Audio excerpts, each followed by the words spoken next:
song back in his dark days, right after an arsonist burnt down his house. And he actually thought he had a bomb on his hands. He didn't want to release it, but his friends, his producer friends, prevailed. They encouraged him. They said, man, you got a real hit on your hands there. And it ended up being, Petty would say years later, the one song with which he connects most with his audience at his concerts. And so I just thought it would be the perfect song for tonight's show, because tonight's show on day 26, I guess. Today is the 25th of March. Excuse me there. One-man show here. Day 26 of the war with Iran. I'm titling this episode, Trump Has Lost the Plot on Iran. I'm afraid that he has lost the plot and is about to back down. Sources inside the White House and State Department say he is looking for an off-ramp. Since the first week, he's been saying that this war is basically over, that we've already won it, and that it will soon be over, setting himself up to declare victory and cut and run at a time of his own choosing.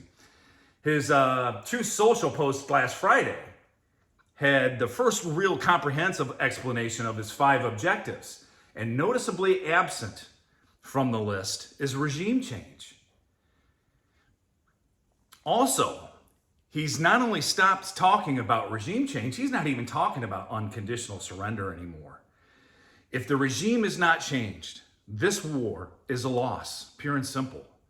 If the regime survives, if the Islamic Revolutionary Guard is not disbanded and divested as well, they will declare victory, and the entire Western media, which hates Trump with a passion, will say that he chickened out and lost the war. Also, if he declares victory and cuts and runs before the Strait of Hormuz is open, it's a loss.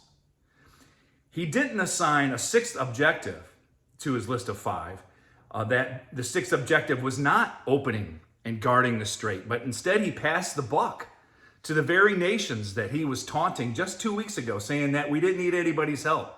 If he cuts and runs and lets our European allies open the strait, it will be a massive humiliation for the U.S. and for Trump. He said that America doesn't ship through the Strait of Hormuz, which isn't true, and even if it were true, the closure of the strait does immense damage to our economy by spiking oil prices. The skyrocketing oil prices have almost reached their altitude. They've almost reached the altitude that they gained during the Biden administration, when the Chicken Littles were noticeably silent, even though they are breathlessly squawking today. And back then they were pleading for patience under Biden. History is a cruel teacher to those who value comfort over truth. As I've said before, the degree to which one is opposed to this war is inverse proportion to the historical understanding of the war that Iran has been waging against America for 47 years, as well as its role as the agent in the region for Russia and China. And one's hatred of resentment of Trump, one's hatred and resentment of Trump, doing what the previous 7 presidents failed to do, and that is they failed to stop Iran from obtaining a nuclear weapon and the long-range missile capacity to deliver them. The fact that Iran lied about, cheated, and hid every facet of its nuclear program for decades while being the world's top sponsor of terrorism should have been enough to turn even the most dovish Democrat into a hawk regarding Iran. But Iran's massive propaganda campaign turned American campuses into supporters of terrorists, rapists, and hostage takers after Iran's proxies raid in Israel from Gaza on October 7th, 2023, in which nearly 50 Americans were slaughtered by the most evil terrorists on the planet. But just like the Soviet Union's propaganda campaign back in the 80s turned American campuses against Reagan for winning the arms race, heck, even Reagan's own daughter was duped by the Soviet propaganda machine and joined in the protests against America's arms buildup, which ultimately deterred and ultimately bankrupted the Soviet Union. Just like back then, today's soft-headed oikophobics of the American left are once again, they have cornered themselves into a unified front in the Down With Us protest of this war, as well as shutting down our Department of Homeland Security with another government shutdown designed to throttle our economy. Trump derangement syndrome has forced the Democrats and the entire legacy media to march in lockstep, rooting for our defeat so that they can score political points. Iran has insisted for decades that they only want a nuclear weapon and they only want a nuclear energy and nuclear medicine. But you don't need to enrich uranium past 5% for that. If you can reach up to 20% enrichment, you basically have all the technology you need to weaponize it. And that should have triggered the world's condemnation and spurred them to action. But Iran enriched up to 60%, the penultimate stage, just weeks before being able to turn it into a bomb. And the day before we bombed the Ayatollah and his son Fredo, the IAEA even announced that Iran had hid in an underground bunker all of their highly enriched uranium stockpiles, along with whatever they were able to salvage from last year's bombing. All of this should have made every American support this war. But last week's launch of missiles when Iran launched their intermediate range missiles at Diego Garcia, the military base 2,500 miles away from Iran, should have made every person in the West support this war. Iran said it was not pursuing weapons that could reach that far, when indeed they have had them and now have fired them. They can now reach London. And so even the cowardly Labour Party in the UK has suddenly awakened their roaring lion. However, if you read and watch only the mainstream media, you might get the impression that Iran is actually winning this war. Later in this episode, I'll take a few minutes to talk about the energy strategy and the effect of the bottleneck in the Gulf. But let me tease it by saying that if there is a silver lining to the high oil prices, it's that America is now energy independent and the number one producer of oil on the planet. Plus, we are by far the richest country on the planet. So these oil prices don't hurt us as much as it hurts China. China, we must remember, is the real opponent in this war. For Israel, Iran is their top existentialist threat. But for the US, Iran is not only an enemy that has been in war with us for 47 years, they are merely another front in our global war with Russia and China. Russia and China and Iran are the new axis of evil and have aims to crush us and are playing most every dirty trick in the book. By winning in Iran, China and Russia suffer a tremendous defeat. They lose their agent in the Middle East, the nation which is the world's top sponsor of terrorism. They'll not have an Iran doing their dirty work for them anymore. Most of the rest of the Gulf nations are ready to join the modern world, recognize Israel's sovereign right to exist, and live in peace. With the region's top shit stirrer, Iran, out of the way, we'll have removed the world's top obstacle to lasting peace in the region. Sadly, formerly strong allies, Turkey and Egypt, are sadly beginning to become more hostile to the West. But removing Iran's regime will be a real warning and an effective deterrent to their increasing malfeasance in the future. But today's talk is titled, Trump Has Lost the Plot in the War in Iran. When he first launched this war, I hailed him for it. I became politically active at the tender age of 9 when Iran took 66 American hostages, 52 of which they kept for 444 days. When I saw Iranians burning the American flag, I organized a protest, made my own Iranian flag, and burned it in the parking lot at recess in the 2nd grade. I've been researching Iran all my life and thought that Iran is the world's top threat to peace back in 2003 before we even launched the war to oust Saddam in Iraq. At first, I thought Trump's playbook for this war was Angelo Codevilla's magisterial book, Advice to War Presidents, a remedial class in statescraft. I had hoped his objectives were what Codevilla's would be, and that he was fighting this war the way presidents fought wars from George Washington to Teddy Roosevelt. But instead, I see him making one blunder after another, and I want to discuss many of those today. I also want to discuss a few of his moves that might be just crazy like a fox. I've been a fierce critic of Trump, but I salute him when I think he's done the right thing, even if he does the right thing the wrong way. Again, ousting this regime is the most important and positive thing for lasting peace in the region and for our ongoing Cold War with Russia and China.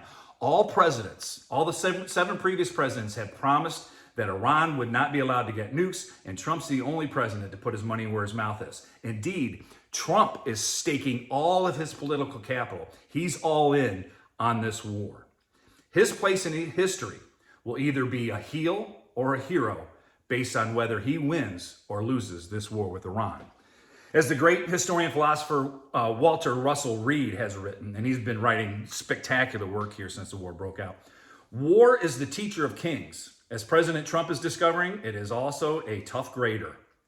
Mr. Trump was never much of a student, but the School of War has sent him an exam that he cannot afford to fail. Let us hope he manages to pass. If the U.S. pulls back from the new Gulf War without reopening the Strait of Hormuz and achieving goals like securing Iran's nuclear material, the consequences for Mr. Trump's power and prestige at home and abroad will be profound. Trump always chickens out won't merely be an insult his enemies hurl at him, it will be carved upon his tombstone. If Trump chickens out and pulls out before this regime is replaced, before the Islamic Revolutionary Guard is obliterated, and before full trade is restored through the strait, a battered Iran will emerge, quote, having demonstrated its ability to close the Gulf against everything the world's greatest military power can throw at it. America's power and prestige, not to mention Mr. Trump's, would struggle to recover from such a fiasco. However, if Trump forces open the straits, if we do it by ourselves, remove this regime, obtain an unconditional surrender, enact terms of surrender that enables the Iranian people to replace this brutal regime with a peaceful new government, and we empower Iran to enrich and rebuild itself with our assistance, it would be a major victory for the Trump administration that nobody could deny. A new Iranian government that is more focused on developing their country than on dominating their neighbors would be the best single thing that could happen right now for world peace and prosperity. If Trump removes this homicidal, terroristic, apocalyptic regime and replace it with a pro-peace, pro-Western regime, Trump would become more immortal than Teddy Roosevelt, and perhaps even more deserving of a place on Mount Rushmore. But if he backs down now, he's a chump. Don't back down, Don. Stand your ground, Mr. President. Yesterday in the Oval Office, he stood behind Hegseth as he made a statement. And then Trump came to the podium and said these words, which sent a shiver down my spine. I shuddered. And because it makes me think more than ever that Trump is going to lose this war and cut and run. He said, quote, you know, the only two people that were quite disappointed, I don't want to say this, but I have to. I said, Pete and General Raising King, I think this thing's going to be settled very soon. And they go, oh, that's too bad. Pete didn't want it to be settled. It's these guys are doing a great job. That's a good attitude though, right, Tom? They were not interested in settlement. They were interested in just winning this thing, unquote. This remark scared the heck out of me. By making clear that he disagrees with his military leaders, he has basically confirmed my greatest fear that he is interested in saving face, not in achieving victory. He desires ceasefire, not surrender. I doubt that this is some 3D chess, but rather I believe it is real insight into Trump's attenuation. He wants a settlement, not a surrender. He wants a deal, not victory. He is not willing to do what it takes to ensure we impose our peace. He wants to save his flagging poll numbers from dropping. He wants the optics of winning without the actual victory. He wants to celebrate the announcement of a peace deal, not the accomplishment, the achievement of actually winning the peace. He's not interested in solving this problem for future generations. He's interested in solving the problem of his sagging poll numbers now. Now, I'm holding out hope that this is just a good cop, bad cop tactic that Trump wants to use in negotiating a surrender. In other words, he wants to project himself as a good cop, a deal maker who's willing to compromise, and the heads of the military are the bad cops who just want to keep fighting until every last member of the Islamic Revolutionary Guard and every member of the ruling theocracy is a cadaver. I'm hoping that he just wants to be able to say at the bargaining table, hey, I'm willing to make a deal, but if I don't get what I want from you, I'll let slip the dogs of war and they will devour you like a bone-in ribeye. Alas, I think Trump should be taken at his word. I suspect that he and his War Department do not see eye to eye about how this war should end. The War Department wants a decisive and overwhelming victory, and they want to plant a flag up the Ayatollah's rotting carcass. Trump wants to stop short, find an off-ramp, wave the white flag, and pretend it's the flag of victory. He wants to take the off-ramp, leave this regime and IRGC in place, and bug out, hoping he's sufficiently mowed the lawn. And above all, he hopes that his poll numbers will increase as fast as the price of gas decreases. This delusional wish spells disaster, not just in the long term, but immediately. If he allows this regime to remain in power, they will loudly declare themselves the winner, and the entire press on the entire planet will parrot it. Trump will be branded the loser who chickened out. If the Islamic Revolutionary Guard remains in control of Iran, no matter which figurehead rises to be chosen by Trump to be the leader in charge, Iran will have won. The regime doesn't care about the people in Iran. They care primarily about maintaining power. Their primary concern, if it's not causing, complete war to bring back the hidden 12th Imam, their primary concern of the Iranian regime, the main concern of the Mulocracy is their survival. They simply see it that if they survive, in their eyes, they've won. Any settlement or ceasefire will be a massive victory for them. If we leave the regime and the IRGC in place, Trump may think he has them in a box, but they'll fortify their positions. All of their oil revenue will be spent on longer range missiles, Russian drones, Chinese anti-aircraft weaponry. Russia and China will simply rearm them, and then the problem will be massively more complicated and complex than it is now. It will greatly increase the odds that Russia or China will simply give them nuclear weaponry with which they can then threaten the world. Going back to mow the lawn in a couple of years will be immensely more dangerous and immensely more bloody. Those supersonic missiles from China will sink our ships.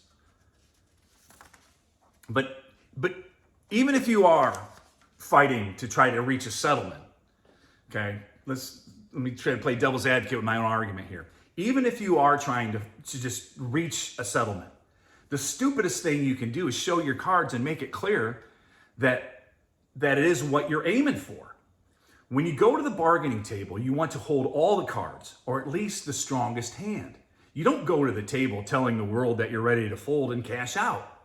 In war, this means that the wisest thing you can do is at least posture, make it appear that you are willing and even eager to keep fighting until every single person who dares prevent you from getting what you want dies a horrible death. That's how you negotiate from a place of strength. Trump's own words are his own worst enemy. In week 1, he said that this war was already won, almost over. We didn't need anyone's help. And he mocked our allies. Then, and I did a little bit too, then he mocked the sailors in the oil tankers and goaded them to show some guts and sail through the Strait of Hormuz. The 3 ships that tried were struck, and the strait has been effectively closed ever since. Then he asked for our allies' help. And then he said that escorting ships through the strait is an easy maneuver, a simple military engagement. And then he basically passed the buck to them, saying that they should be the ones to open the strait since America doesn't even use it. All of this waffling, all of this contradiction weakens our sense of purpose and disheartens our fighting forces and would-be allies, while also giving comfort to our enemy and emboldening them, just as many of their troops are nearing surrender or desertion. Trump simply does not have the message discipline to calibrate everything he is saying towards achieving victory. He's lost the plot. Now, let me stop here and say that I might be being played by the president. He may have already seen 3 moves ahead here. Again, it may be a good cop, bad cop thing. It may be his aim to reach some sort of ceasefire deal as a ruse against the Iranian regime. In other words, he knows that the ceasefire will be broken, that you can trust the Iranians will not keep the terms of any ceasefire or any contract. They've never kept any of the deals they've ever made. They've always looked at it as just an opportunity to buy more time or to take advantage of our goodwill and our trust. So it may be his aim to reach some ceasefire deal as a ruse against the Iranian regime and the IRGC just to force them out of hiding. Right now, many of them have gone deep underground and are in hiding. A ceasefire will surely let us watch them make their next moves, which they won't be able to hide. It also may be that the Mossad, the Israeli secret spy commando wing of its military, which are total badasses, has now indeed armed the Iranian dissidents, who are now ready to mount an uprising to overthrow their government and wipe out the Basij forces and the Faraja, the police, the professional police force, who massacred over 30,000 protesters in January. The ceasefire settlement would be with us, not the 91 million protesters, the 91 million Iranians people that the regime's, the point is that there's about 1 million people that are a part of this regime, and they are the ones oppressing the other 91 million people in Iran. It may be that the worst thing we can do to the regime right now is sign a ceasefire and then turn them over to a now armed revolution aided by the Mossad and our commando forces.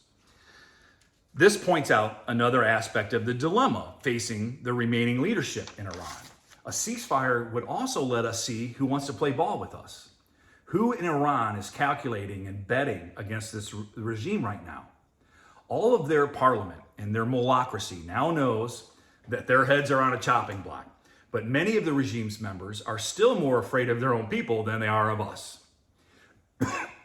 So put yourself in their toga and think like one of these hoopleheads do just for a second and consider their double bind. If you remain loyal to the regime, it's only a matter of time before the US and Israeli forces mow down the leadership pyramid until they get to you and you're the one being mulched. But if the revolution comes and the dissidents come knocking on your door, you'll wish that you had been taken out on day one at the Ayatollah's legendary breakfast meeting. The Iranian people do not have the same humanistic rules of engagement that our troops follow, okay? But on the other hand, but here's the other part, the other part of the dilemma. If you're one of these leaders and you appear to be betting against the regime, if you appear to be someone who is willing to sell out the regime and negotiate for surrender, hoping to secure a place of prominence in the new government, well then you might become a hero to the mob, but you then become an enemy of the state. You will be hunted down by the Islamic Revolutionary Guard and the Basij and the Faraja. So you got to understand the game of chicken that we've kind of put in enforced upon the mullahocracy and the leadership there. So it's like the Speaker of the House. That guy's name's being bantered as one who might make a deal with us. Well, if he starts coming forward and saying things he would get whacked by his own people so quickly. So my point is that we have to make the situation so untenable that the option appears best to the surviving leadership. The best option for them is unconditional surrender to us. Aside from 2 factors, America and Israel is winning this war by every standard imaginable. The only strategic advantage that Iran has left to it is the capacity to sink oil shippers through the strait. They don't have to maintain control of the strait. It would be sufficient to keep it closed if every few days they managed to fire off a missile which hit an oil freighter with either a fast boat, a drone, a mine, or a missile. One direct hit a week will likely completely deter shipping through the strait. This means that in order to reopen the strait, we have basically only two options: regime change or invasion. First, let me describe regime change. We either must destroy this regime in the IRGC so that nobody dare oppose us. In other words, we must entirely destroy Iran's ruling class. We must keep killing their leadership pyramid until we reach down to the level where everyone left wants to make an unconditional surrender to us to save their own skins.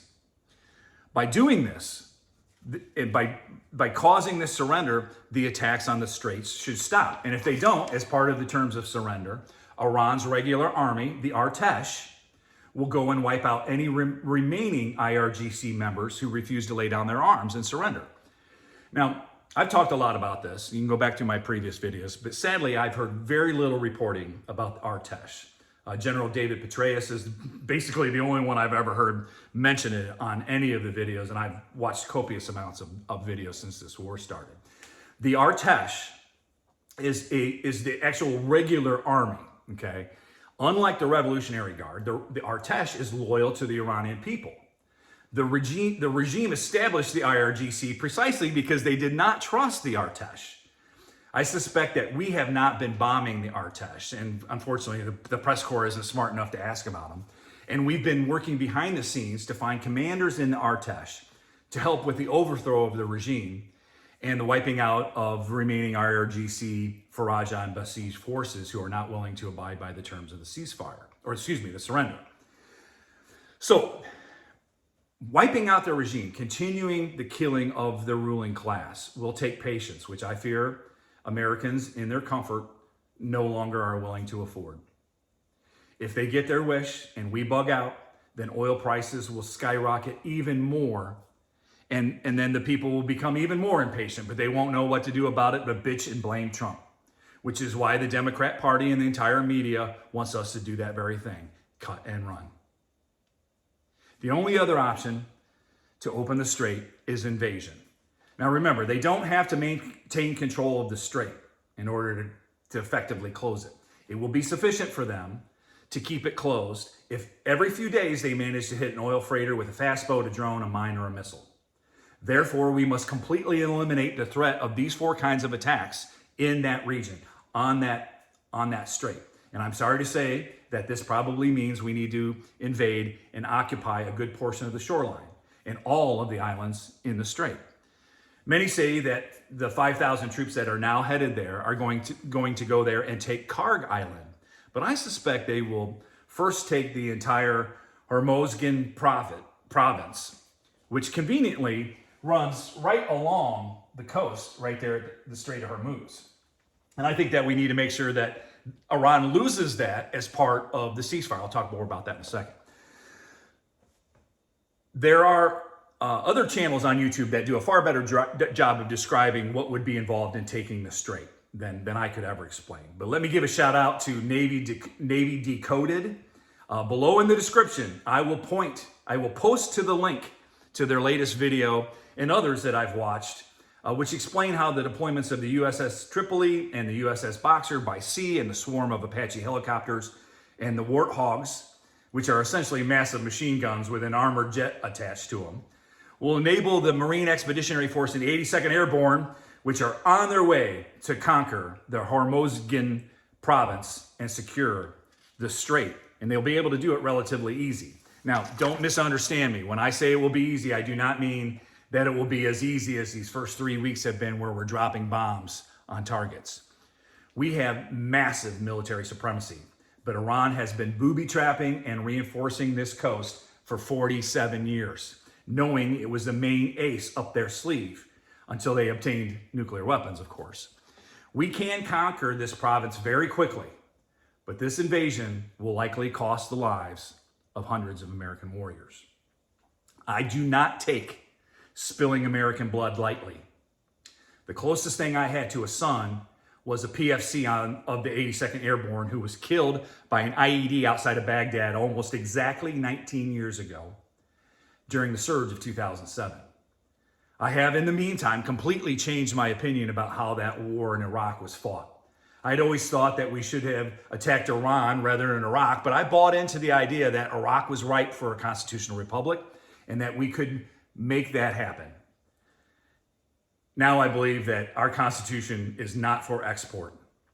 Now I know that when Bush landed on the aircraft carrier with that banner behind him which read "Mission Accomplished," we really had accomplished our mission, which was ousting Saddam Hussein.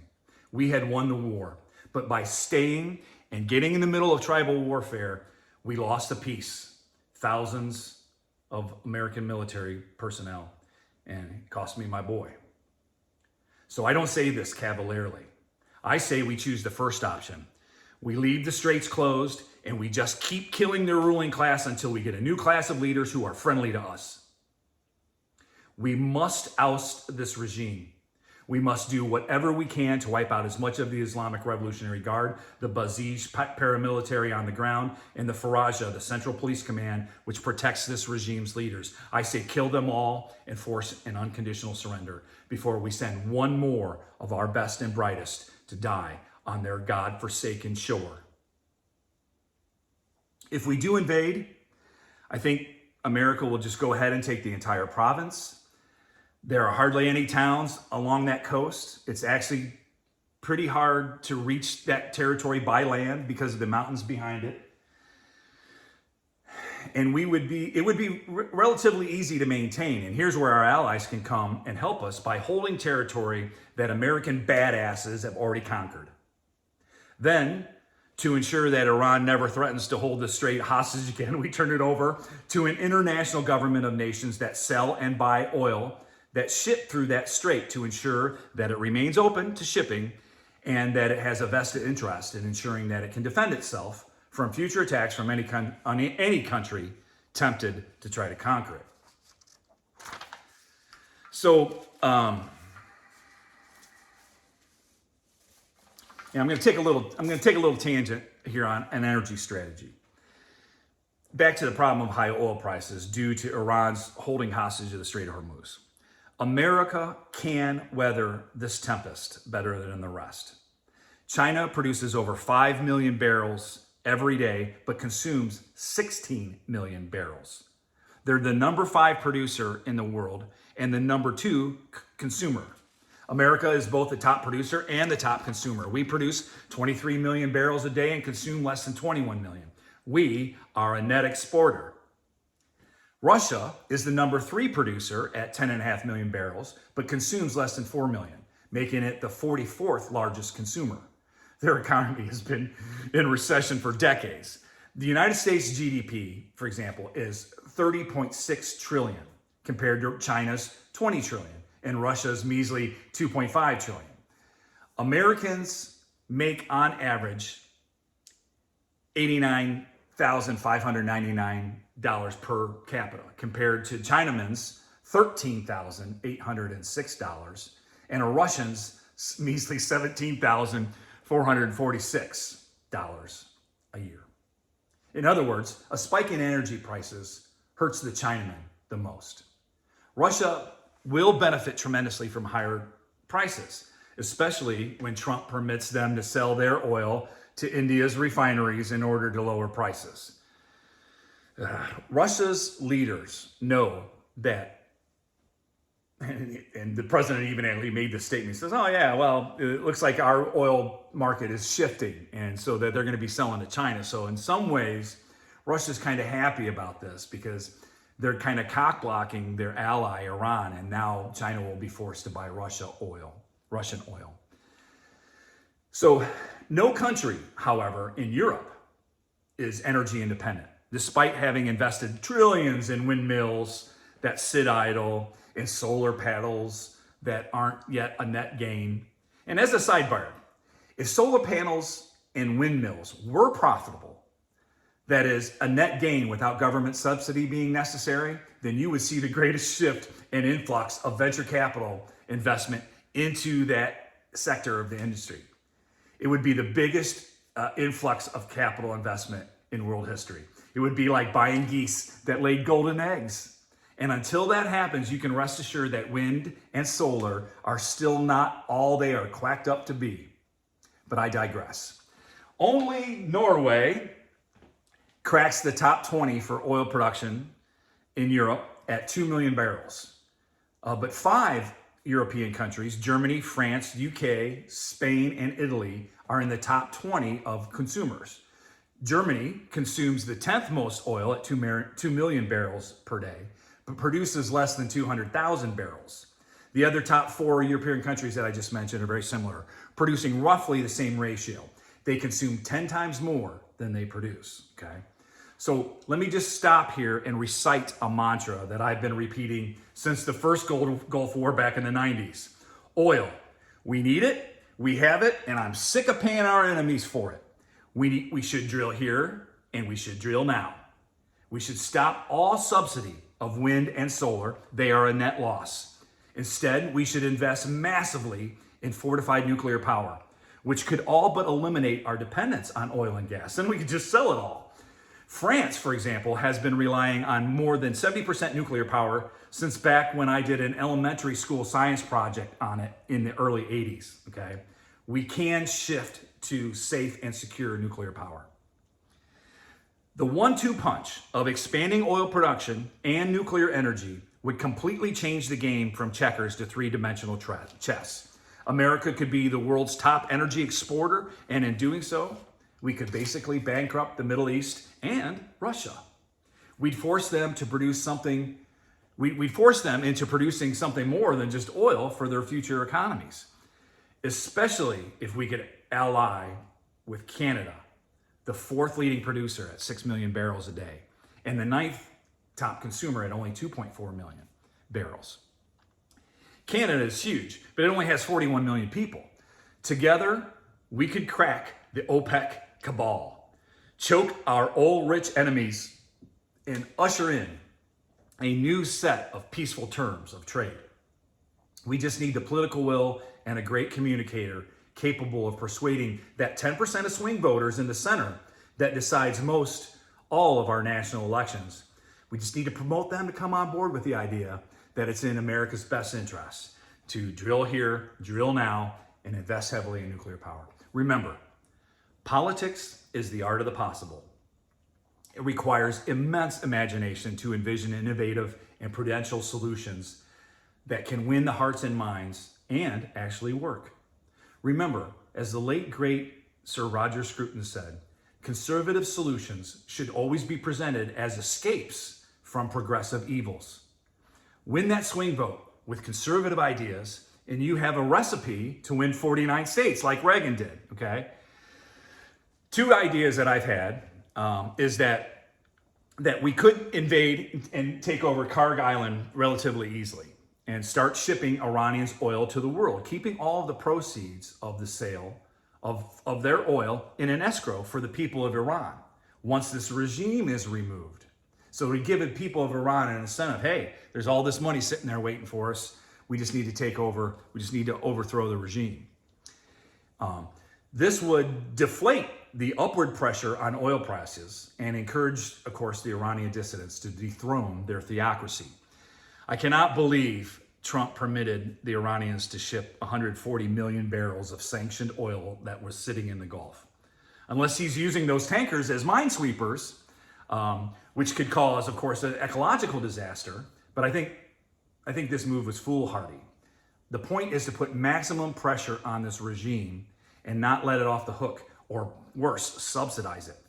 He might as well allow Russia to ship oil to Cuba. Oh, wait. Secondly, another idea I had. I think that America ought to subsidize its own gas price to help the American motorist.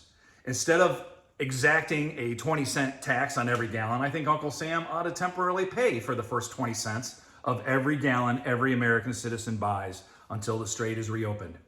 This would squeeze China and Iran and all the OPEC nations who are making a fortune off of these rising oil prices. Of course, China is not a net oil producer. like Iran and the OPEC nations are, anyhow, for clarity's sake. It would be quite popular, this subsidy of every gallon of gas. It would be quite popular with Americans, I'm sure, who are otherwise seemingly unaffected by this war except for the inconvenience of higher gas prices.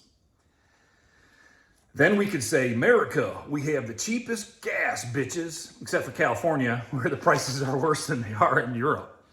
Plus, it would make an increasingly resentful Europe clearly recognize that they are quite dependent on us for their energy, their economy, their food, and their defense. Perhaps then they'll be less likely to bite the hands that feed them.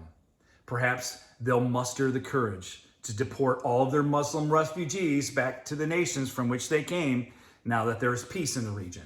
Once this war is over, they should have deported all the Syrians last year after the brutal Assad regime was overthrown. Assad, by the way, is now living in a nice Moscow neighborhood and is apparently loving his new hobby, macrame. Perhaps he can knit himself a noose. But I digress. The point I'm making is that we can't afford to be patient until we cause this regime to collapse. It's a game of chicken, I understand. But I don't think we need to blink first. I think we need a leader who is clear about what our objectives are, can communicate them clearly, and is determined to continue the fight until we achieve them. Concentrating on victory and keeping all of one's communications devoted to that, to defining and achieving that cause, will sharpen our focus the message and the mission on winning this big war. It will give us all the cards at the bargaining table. And most importantly, it will usher in a lasting peace. Trump has the winning hand. The victors need not surrender to the losers like we did in Vietnam and Korea, Iraq and Iran. We need to discard this nonsense about ceasefires and settlements and fight until they surrender. Instead of winning every battle and losing every war like America's done for the last 80 years, we must return to the logic of war employed by presidents from Washington to Teddy Roosevelt. Perhaps best encapsulated by Reagan in regards to his goal in the Cold War with the Soviets. He said, "My idea is we win, they lose." Please, President Trump, don't back down. Godspeed. God bless America.